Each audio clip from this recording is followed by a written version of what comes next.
Let's Talk Small Business, the real talk, no BS podcast for business owners and entrepreneurs who want to grow and actually enjoy the ride. I'm Mitchell Wilson. Let's get into it. Today's guest, Zachary Rischitelli, founder and managing director of Fig Advertising and Marketing. Now, since launching the business in 2009, he's worked across both digital and traditional marketing. So, what makes Zachary interesting is the lens he brings to marketing, because he studied psychology, anthropology, which gives him a deeper perspective on human motivation, emotional triggers, and the cultural side of how people make buying decisions. So this should be a really practical conversation for small business owners who want to move their marketing to do more than just looking good. Okay, so we're going to get some strategy, some lead gen, some agency client relationship talks, and what actually helps businesses grow over the long term. Zachary, let's talk small business. Sounds good. Yeah, glad to be here. Awesome. So, look, take us back to your early days. Really interested to hear about your own business journey. What pushed you to start your own agency instead of, just staying on the business development of, someone else's business? Yeah. Great question. I think long and short of it is, my job was to go out and build relationships with people, figure out what they were looking for, come up with an approach to solve that problem for them, and basically say, yep, this agency I'm working for can do that. Sign on the dotted line. I'll take a check back to the agency, but then I'd hand it off to a production team and kind of not really have any agency in, I guess pun intended, in the execution, because it got handed off to this other team. And I worked at a pretty large digital agency to start off with, a much smaller, but more kind of boutique, but more regionally sized agency as a sales director later. And at both a large and small agency, I think I just kind of got frustrated with that disconnect where I'm out there making promises on behalf of somebody else, but I don't have any say in that getting done. And then the smaller agency I was at as a sales director started to stumble a little bit in the 2008-2009 kind of financial crisis time period, and I felt less confident in the promises I was tasked with making. Kind of a long story short, it just made sense to say,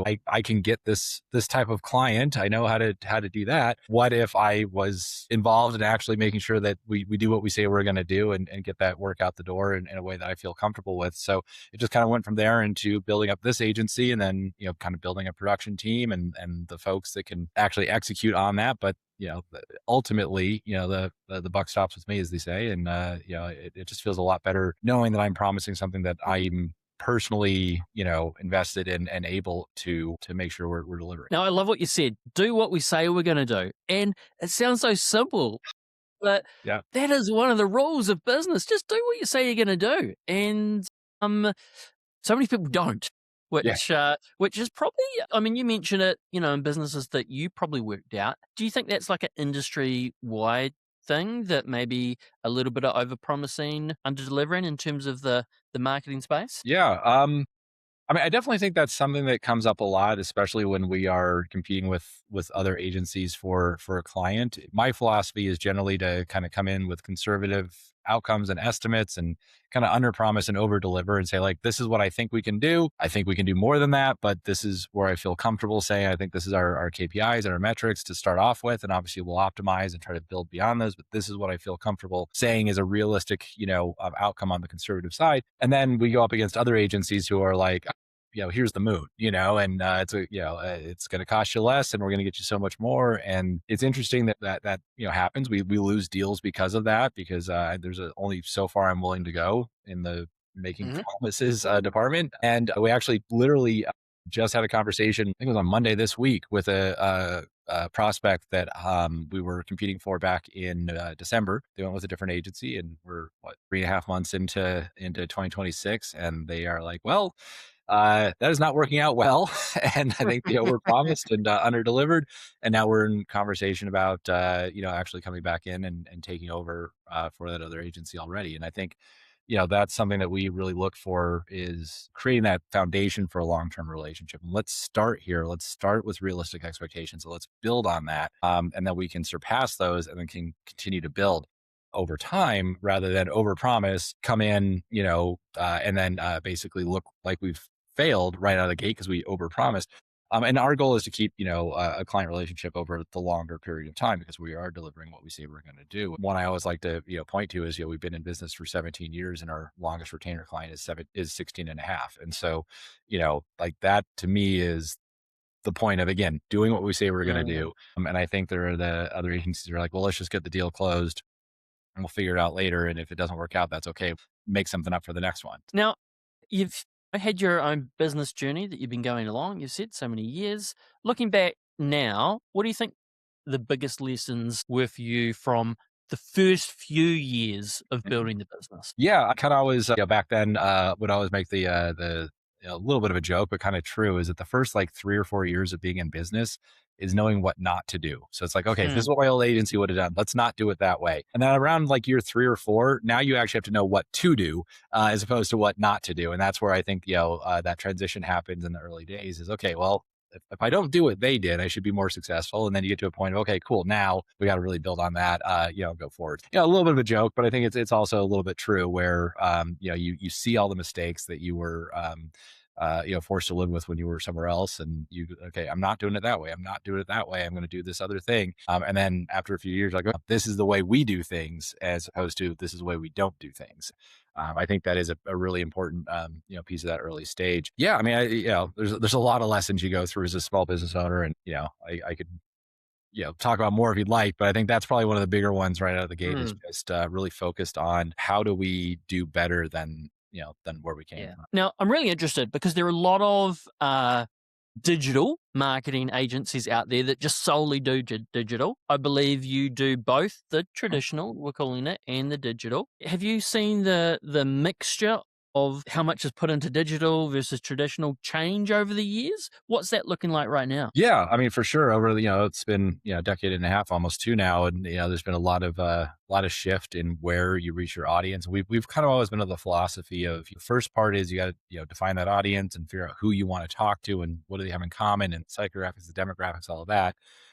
You got to develop the message that speaks to that audience and what do you want them to take away from an interaction with this brand. What's the information they need to know, what's the message, the tone, call to action. And once you know who you're talking to and what you're trying to say, now the channel of delivery becomes very, very clear. How do we get that message in front of that audience in the most efficient way possible? And in some cases that can be a good old fashioned traditional media where we're on the radio or we're on a billboard or we're doing direct mail, again, for the right client to the right people with the right message. But we've always been very heavy on the digital side just because that's the world we live in, and that has continued to increase as time has gone on. And so 15 years ago, we might have been talking more about, sorry about that, let me silence this here, sorry about that. I thought I had that on do not disturb. All right, let me step That's back. right. We got it. Make a note. So I'm trying to think where the best break is to kind of pick up. But so basically, starting out 15 years ago, there was a lot more of that traditional media. But as that has changed into the last several years, things where we might have done something on TV or on radio before now is on streaming or on programmatic or is on CTV, the connected TV. And so it's really kind of the same media delivery. It's just the actual channel of delivery is different. So you're still doing that audience, you're still doing that message. Now you're just delivering it through an online channel. So, connected TV, that's coming up when you're watching, your Hulu or your Disney Plus or whatever, that ad comes up. It's the same as if you were doing it on, primetime TV 15 years ago, except now we can be way more targeted and you're not paying for impressions of people that aren't in your target audience where before you're just paying for an impression with everybody. And same thing obviously with streaming audio and so on. So it's shifted, but a lot of the, the core principles still lie. Who's that audience? What's the message? Now, what's that channel that gets in front of that audience the most efficient? Okay, Zach, this question may sort of put you out of business in some segments. But for some smaller business owners, do you think they should be doing it themselves or always just using an agency like yourself? I mean, certainly not always. I mean, there's the reality of that business. What's their cash flow look like? What's their capability? What's their scale? We've had situations where we come in and, we're hired by a relatively small, newer business with, one or two people, and we run them ragged sometimes with the business that's brought in because they don't have the capacity to do that, do the work at that scale. There's just only so many hours in the day. And so, in that case, if you can't scale with it, an agency coming in or a larger marketing budget may not be worth it. If you are, limited in, execution, you might want to be limited in what you do on the marketing side of things. Now, that being said, there's also businesses that are a little more established and they've got more people, but they do not need the robust agency, experience. And they may just have a very, very simple, business development model of, hey, we just need a trade show booth and we go to a bunch of trade shows. And yeah, you can hire an agency to help with that, or you can just go buy a trade show booth and, some promotional materials. And, you don't necessarily need the agency of like, if that's your channel of execution. That being said, I do believe that there is a place for the experts at every level. And so even if you are a brand new startup, maybe invest in that branding, a little bit more through a professional rather than I'm just going to put some AI slop out there. I'm going to go on Fiverr and, get something that is going to get me sued because they just copied someone else's logo and changed two things and gave it to you. Because we've actually come in and cleaned up those messes before for people where they've gotten cease and desist because somebody on Fiverr literally copied a logo, changed two things and then sold it. So like there is still a space for that, but it may be more just on a project basis. And it may not be an agency. Maybe it's, a professional consultant. It might be a contractor. But I do think that there's a lot of value in, bringing in people that do this for a living, whether it's a whole agency or, just an individual specialist. So I guess following on from that, a lot of small business owners spend money on marketing without really knowing what they're trying to achieve. So in your experience, where do they usually go wrong first? Yeah. I'm going to use a specific industry example, and I'm not putting shade on anybody in the industry, but I think a lot of times businesses, when they get sold on, like, for example, oh, you need video, right? We need to come in and we need to shoot a whole bunch of video and we want talking heads and we want testimonials and we want the owner talking to the camera. And now you've got all of these great videos that you just spend 10,000 and then they just get embedded on the website. Like, what's the plan with that, right? They get posted on social media once and get a couple of likes and that's it. So having that strategy for your content and, fundamentally all marketing is content, right? You've got something with a message on it, in it, whatever, you got to put it out there. And I think that's where sometimes people get hung up is like and especially I think in the early days in smaller businesses is they think of marketing as I'm buying a thing.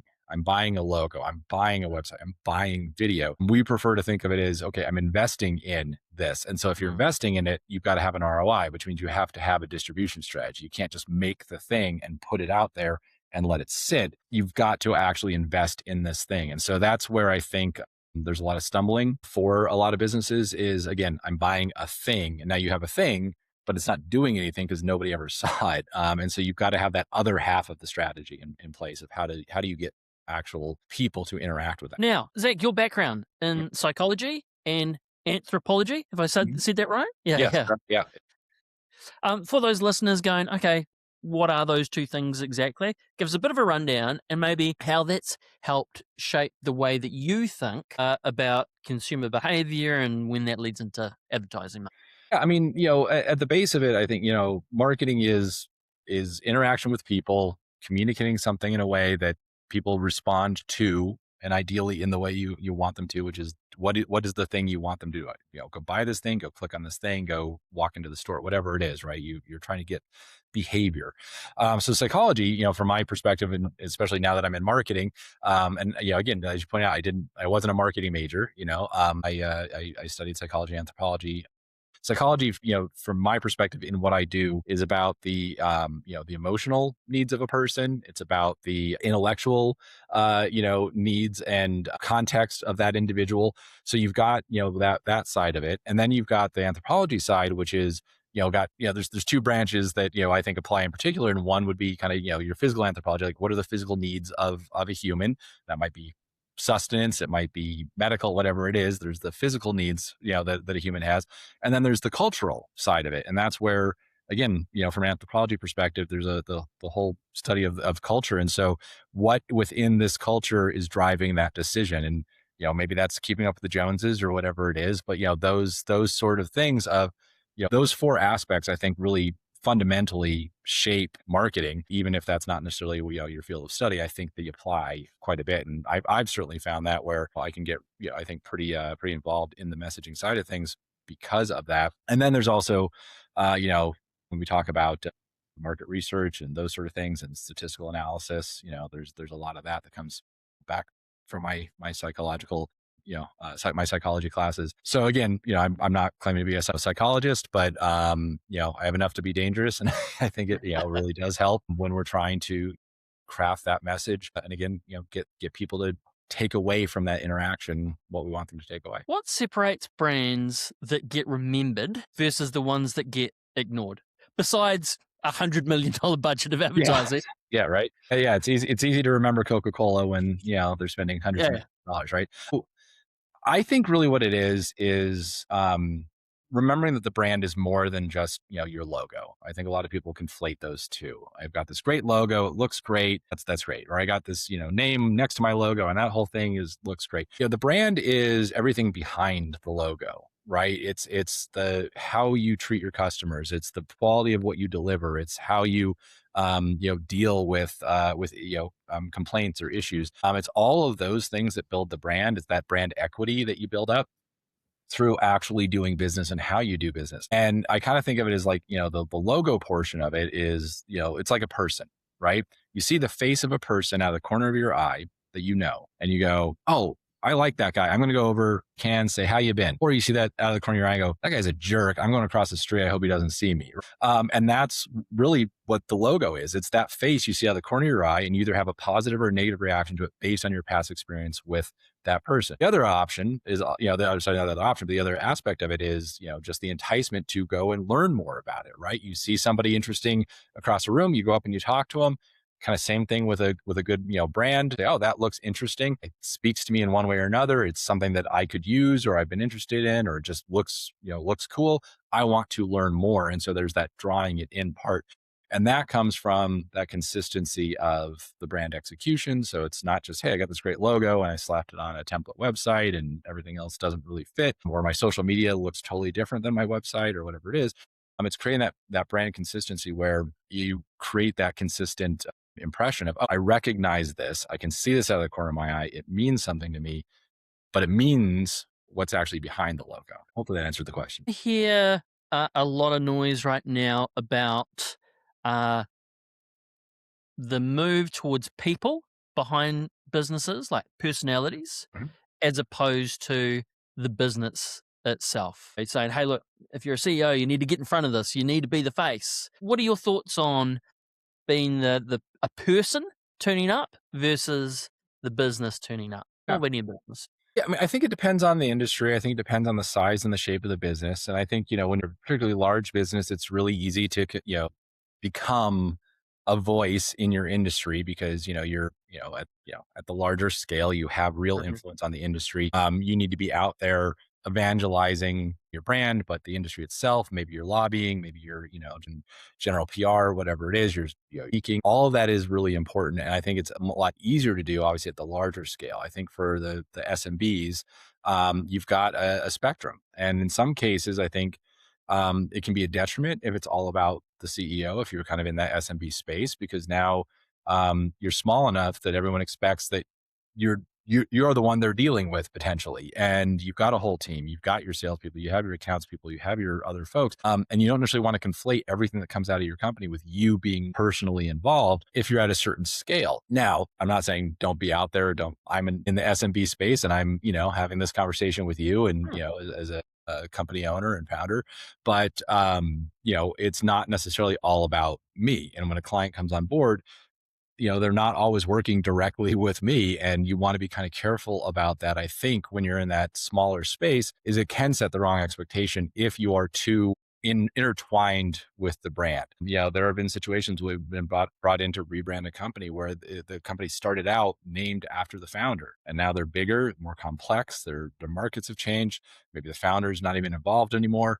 And they got to look at, okay, is there so much brand equity in this name that we keep it with the founder, or do we need to start creating some separation there where people aren't expecting that founder to be part of it? Now, certain brands can continue on under that name. I mean, Charles Schwab is Charles Schwab, right? It's still that person's name. But, I think, again, there's different dynamics for different size and shapes of companies. But I do think in general, being out there evangelizing your business is important at any size.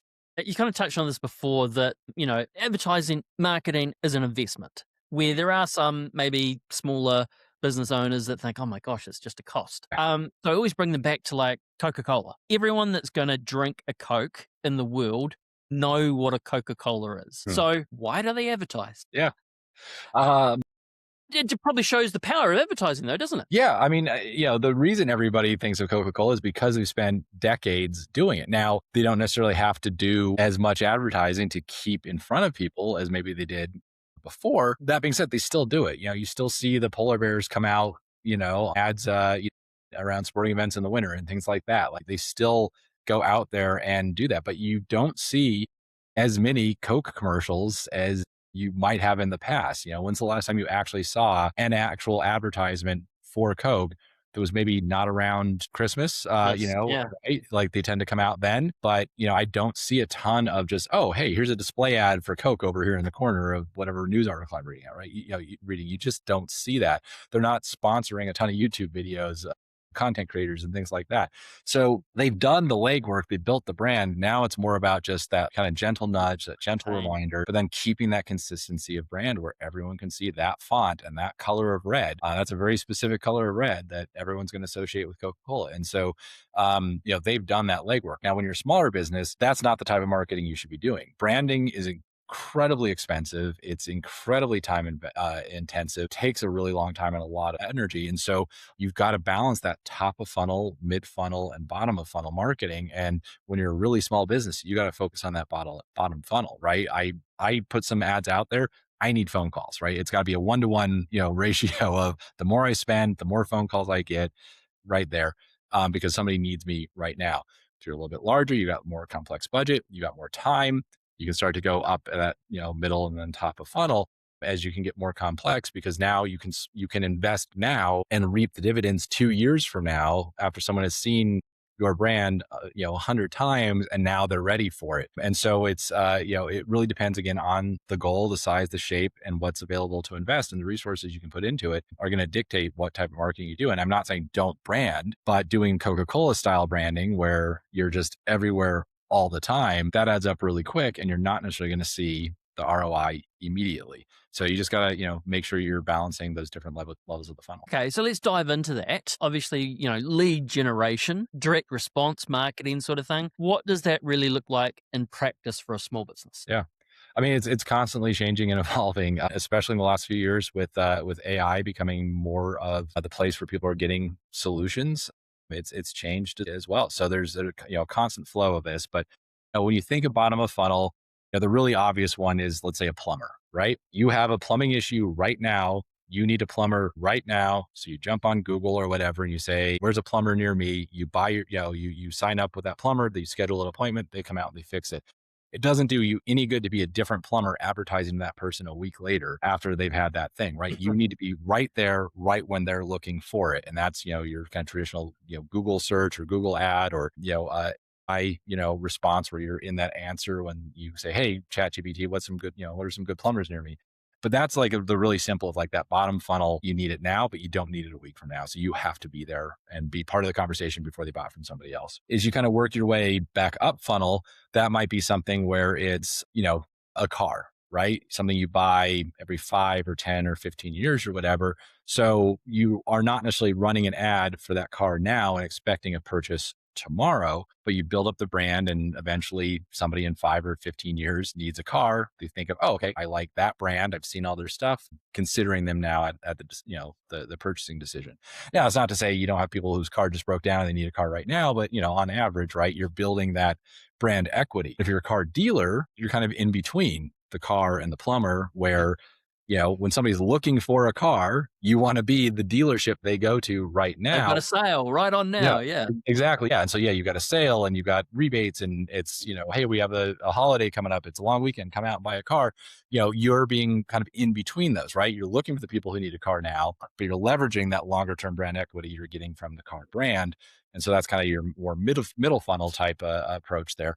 So again, it depends on the type of business. And again, not every, a plumbing company is necessarily working bottom of the funnel. If you're in the commercial space and you're doing larger projects, you're doing new builds or things like that, you might be looking longer term and building out a different approach, but it's really going to vary based on what the individual needs of the company are. It's a kind of fairly recent-ish industry. I don't know whether you call it a channel or not. Influencer marketing. So those that are online, they've carved out a career of promoting products or mentioning them. What are Mhm. your thoughts on using influencer marketing um, in your marketing? Yeah, no, it's a great question. I think the easiest way to sum up my thoughts on that is last summer we bought an influencer marketing agency, and Right. Okay. yeah, we definitely think it's a piece of the puzzle. So yeah, I mean, I think there's a lot there. It's one of those things that, again, it's an evolving and changing market, but there are different ways to reach different audiences, and I think there is a space for that authenticity, and I put that in quotes because obviously that if they're endorsing something, more than Hmm. likely a financial incentive behind it, but it feels more authentic because it's coming from a personality that you're familiar with and you engage with and you follow or you see their content on a regular basis. And that can be, across the spectrum from purely entertainment to informational and, not quite news, but, more of that, information communication. It just depends again on the brand of what influencer type you might go for. But I think there's a lot of value there. And especially when you start looking at the constant question people are asking, like, okay, how do we reach this younger audience? How do we get to, Gen Z or Gen Alpha even? Because they're not watching TV, they're not watching long form video, even if it's streaming, they're not watching as much of that. So you're always looking at, okay, where is the audience? And again, it's that once you know who you're talking to, you've got to figure out what the channel is to get in front of those people with the message you want. And so there are certain portions of the population that are easier to reach through this type of approach. And especially when it's something that is very specific to that influencer's brand or audience. You think about like the mommy bloggers and momfluencers and things like that, right? Like that's a very specific market. And if you have a product that is specific to that market, you can make a lot of inroads very, very quickly with that if it's the right approach. You also look at, just a couple of brands out there that are like sponsoring everybody, right? You have your uh I'm trying to think one of the ones that I saw recently that just kind of keeps coming up, but sorry, I'm totally blanking on it right now. It'll come to you soon. It'll come to It'll you come to me in soon. a second, yeah. But there are ones where it doesn't matter what that content creator's content is about. It's brought to you by this brand, and you The always see brand.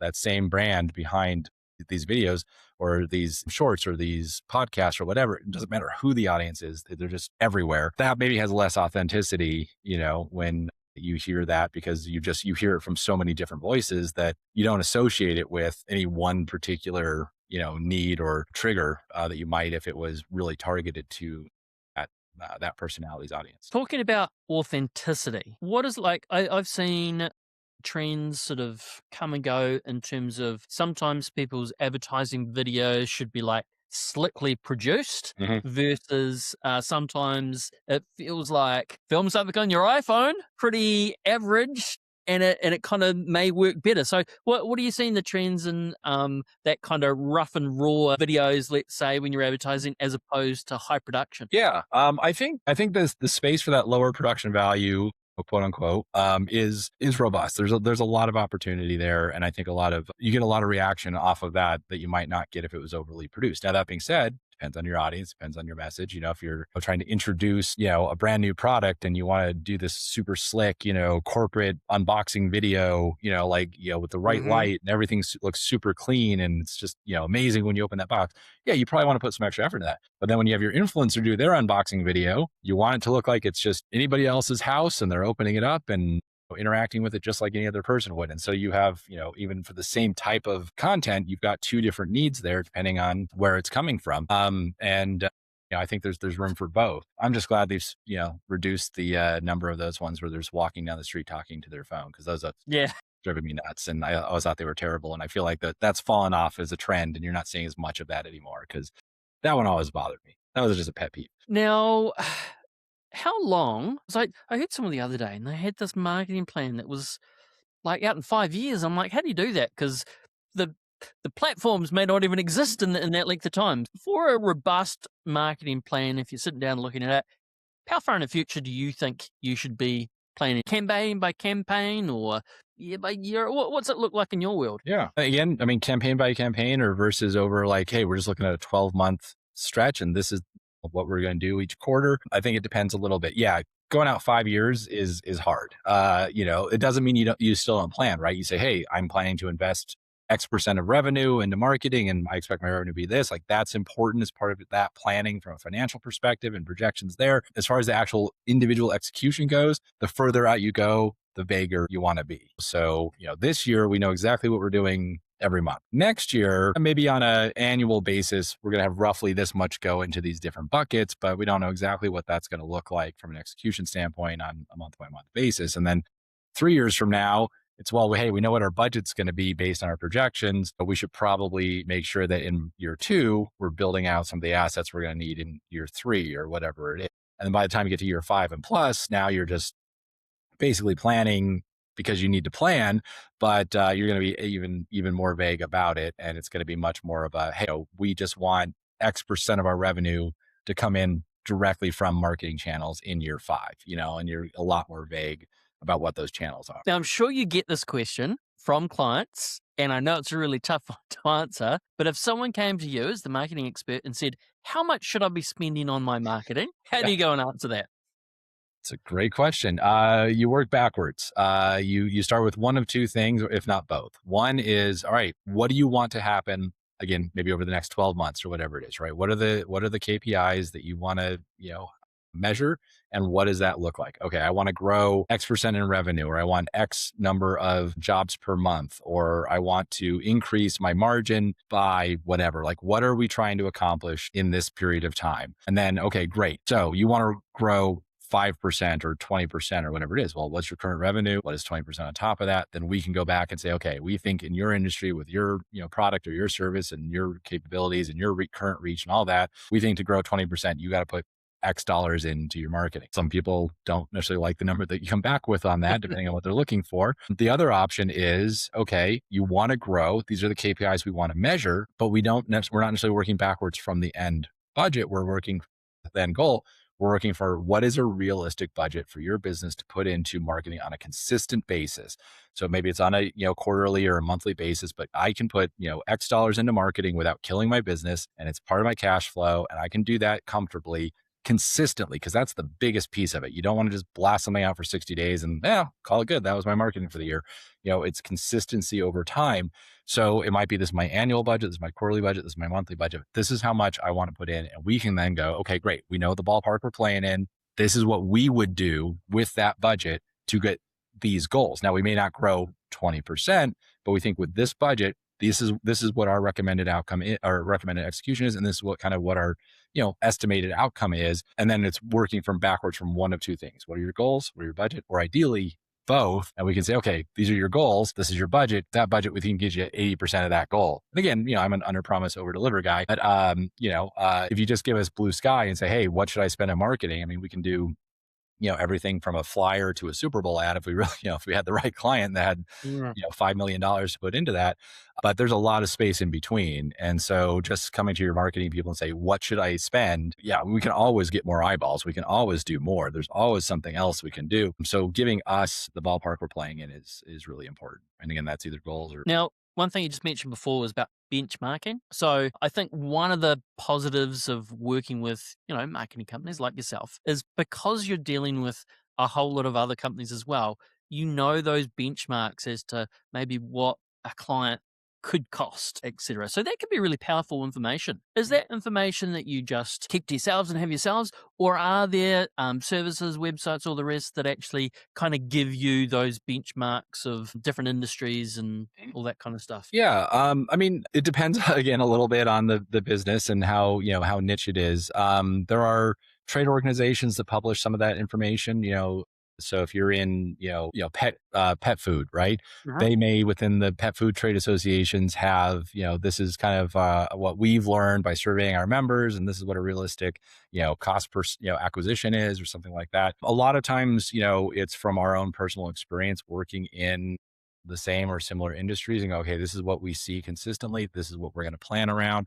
Obviously, we're always trying to optimize everybody to be, the best in that space. But this is what we think is realistic out of the gate. This is what we think is realistic as we optimize and improve down the road. And a lot of that comes from, the expertise that we have as well. And then you can also, go and get general information, but I'll warn anybody, if you jump on Google and say, what does it cost to get a customer, in X, Y, or Z industry, your information quality may vary. So, just take it with a grain of salt when you go to your agency and say, well, Google says it should cost me X dollars to get a customer. That's great that somebody on Google wrote a blog once about that, but this is what we see and this is what we would recommend. It's a little bit of everything. And again, it depends on the industry because some industries are way more niche than others and there's just not a lot of good data out there. Okay. Well, one last thing. What is one marketing habit that every business owner should stop doing this year?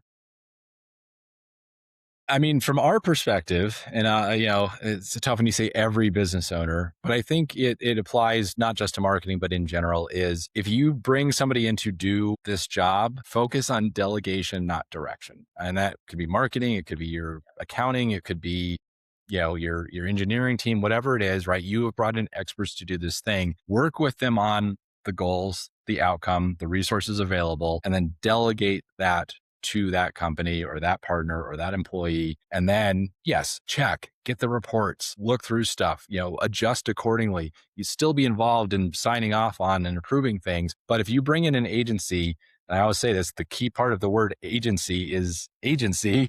We are here to act on your behalf. So if you've hired us and you're basically like, hey, that's great, I hired you, here's everything you need to be doing, and we don't get a say in any of it, then you should have hired a contractor, not an agency. And again, there's nothing wrong with that. But if you hire somebody to do that job in marketing agency or anything else, become comfortable with delegation. And I know as a small business owner myself, sometimes we're control freaks and it's hard to do that. But if you've done the vetting, you feel like you've hired the right person, you need to give them space to do their thing, because if they do exactly what you wanted and it fails, who's to blame, right? Was it their execution of your plan or was it the plan? And you're not going to know. And I can guarantee you which one's going to get blamed if it's your business. It's going to be whoever you hired. So, give the marketing folks the room to do their job, but still monitor, still sign off, still be involved, collaborate. But again, delegate, don't. I love it. I love it. Hey, Zachary, for people listening and they may want to know more about Fig advertising and marketing, where is the best place to find you and your team? Yeah. Figadvertising.com. So that's nice and easy. It's fig like the fruit, easy to find. But yeah, basically, if you go there, fill out a form, give us a call. If you want to mention, hey, I saw you on the podcast, I just have some questions. We're always happy to just kind of, start a conversation and talk with people. And sometimes it leads to work and sometimes it doesn't. But, we try to be informative and helpful and consultative, in our process. And so, yeah, if you have any questions following up, I would love to hear from folks. Outside of that, I'm available on LinkedIn. Luckily, my name is pretty distinctive. So there's, I think, as far as I know, one Zachary Rischitelli on LinkedIn. I should be pretty easy to find if you jump on there. And again, would love to connect with folks and happy to start the conversation. Hey, well, thank you for your really honest discussion today. It's been really, really good. And look, if you're listening to this episode and you're thinking differently about your business, whether it's sales, systems, or strategy, that is the point. So if you do want help identifying your biggest bottleneck, mapping out your next smart move, you can also book a free breakthrough session with myself and the Coach Birds team. Thanks again, Zachary, for being here. And to everyone listening, keep building smart, keep refining what matters. And marketing does matter. Make a difference. Thank you. Thank you. Let's talk small business. I appreciate you tuning in. If you got value, hit subscribe, like, or drop a comment. It spreads the word and might just help another legend get their breakthrough.